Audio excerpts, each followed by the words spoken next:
On the line. Okay, the author of People Trading for Good Dogs. What breeders don't tell you and trainers don't teach. And of course, Melissa hasn't met. Okay. Melissa. Hey, how are you? Well, good. How the heck are you? I'm great. Thanks for having me on the show today. Well, I can't thank you enough for being on the show. Since you're not, now, first I got to find out, where are you? Where in the gamut of the world, where are you?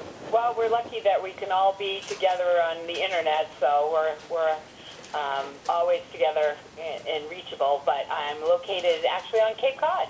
Oh, are you really? Yes. Hey, I know nothing about over there, so all I can say is people that know the United States, I don't know where that is. I don't. I didn't know, like, if you were in New York or Florida or Arizona or whatever type thing. So yep. That's cool. So you just, now, do you have dogs yourself? I do. I have 3 dogs of my own, and they actually are working dogs. They help me teach people. So just like if you were learning how to ride a horse, you'd learn on a schooling horse. I have schooling dogs. All right. Now, what kind of dogs do you have? I have a standard poodle and 2 German shepherds. Right. Shepherds are my dogs of choice. I've always had shepherds.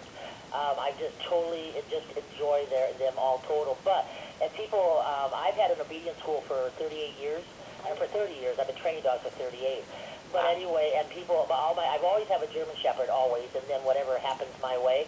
And so right now I'm sitting on a Shepherd named Ben, and then I've got an American Bulldog boxer named Zelda. Oh, cool. And I entered the small dog world. I've got a 2.5-pound poodle named Ethel. Oh, wow. An 8-pound poodle, Lucy, that I rescued those two a couple months ago. I'm trying to find a home for them. And then I've got a 10-pound Yorkie and Cairn Terrier. So, I mean, I talk about the gamut. Everybody laughs at me like, you have lost it, Kate.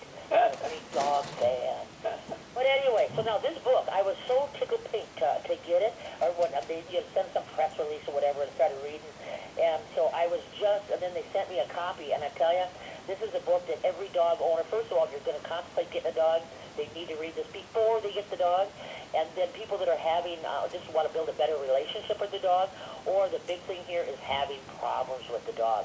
Now, how long now, why don't you tell us, my listeners, a little bit. Now, we're located in the Twin Cities area, Minneapolis, St. Paul. And so it's one thing just let my audience know a little bit about you, know who you are and what you've been doing. Sure. I am a former animal officer, and so from 93 to 98, I was an animal officer in our town of Falmouth, Massachusetts, and we had a shelter as well. And I found as the animal officer that people weren't getting the education from the dog trainers and the dog breeders that they really needed, and that lack of education was getting them into trouble. Well, what I think is so funny is that, if you read a book about golden retrievers, you would think that God had a golden retriever. You read a book about, German short hairs, you think God had a German short hair. I tell everybody, if you're contemplating a breed, talk to a trainer. They can help you more and understand the breed. But, and there again, now you mentioned in your book, breeds have tendencies, but what you have to work with is a personality. Mm-hmm. Okay, and then, and one thing that I think I totally love, I used to always say, kind of you use the terms generals and privates, which I think is just fantabulous. Yeah. Because I always would tell people that, when you've got either you got a willful dog or you have just an easygoing dog, okay? But the general and the private thing was the best way I've ever heard of putting it. Great. So let's start from the beginning now, as far as the main mistake that I see in the training world is that the humans empower the dogs too much, and they're forgetting that what they are is a dog. Yes. So why don't we start out like, okay, the difference between a dog that is a general and the dog that is a private. Great. Okay. So what's really important for me, too, is that I separate the difference between training and handling. So that's first. And with horses, we learn to ride with riding instructors, not horse trainers. Mm-hmm. So I really focus on people skills and abilities. And then as far as the dogs go, we, as human beings, do something called a fundamental attribution error, where we make generalizations about breeds. Yeah. And, just like making a generalization saying that an ethnicity like Asians are great with science is a generalization, same things go with dogs. Yeah. So instead, I look at what the dog's role is for the group. They have a job. They have something to do. They keep that group going. And the general type, and I use big types because there's 5-star generals and there was 1-star generals, but there's still general types. Those are the leaders of the pack. Those are the ones who have to have the brains and the brawn. They're the ones kind of planning everything out, making sure everybody does their tasks. And, you know, just like in a family, the parents are usually in control of what's going on with the kids, so same thing with the general. And then on the other end is the private. And these are the animals that have no power. They have to follow all the rules.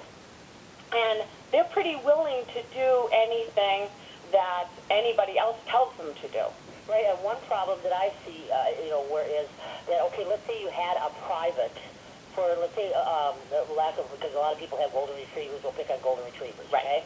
But anyway, so they had a follower, all right? Yes. The personality is that they always are the low man on the totem pole, and they don't care about being the leader.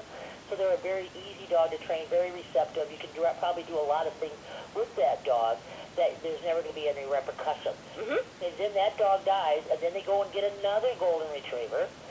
But unfortunately, now they got the general. Yes. And so now they're so used to the other dog being this easygoing, lackadaisy, there was no tussles or muscles, but now they got the general personality. And that's what I try to get people to understand. Right. Is each dog has, or cat, or animal, horse, you know, aardvark, they all have personalities. And you have to learn to decipher what the personality is and then go forward from there. And what I think is important, too, is I like to say that you can't go to war with a bunch of privates. You need some generals. Yes, you do. So, Yep. and the other thing that's really fascinating is I compare a lot of things with horses. And with horses, if you get bucked off a horse, everybody knows, even if they've had no experience with horses before, that they need to get back in the saddle. Yes. And that means their skills and abilities need improvement. But with dogs, we have a society that has a totally different message. And the message is, if the dog's a problem, especially if the dog bites, is to get rid of the dog. Right. So what happens a lot of times is the higher-ranking dogs, and another dog that I call the flight-type dog, because they're more difficult for us to handle, we throw them away. Yeah. And so when we cast aside those other pack positions and that other behavioral reaction to the environment, which is fight, as in fight or flight, which I call the flight dog, we end up with those low-ranking, willing-to-please dogs. And that has become what has represented what dogs should be to people. Yes. We don't realize we've been selecting for easy.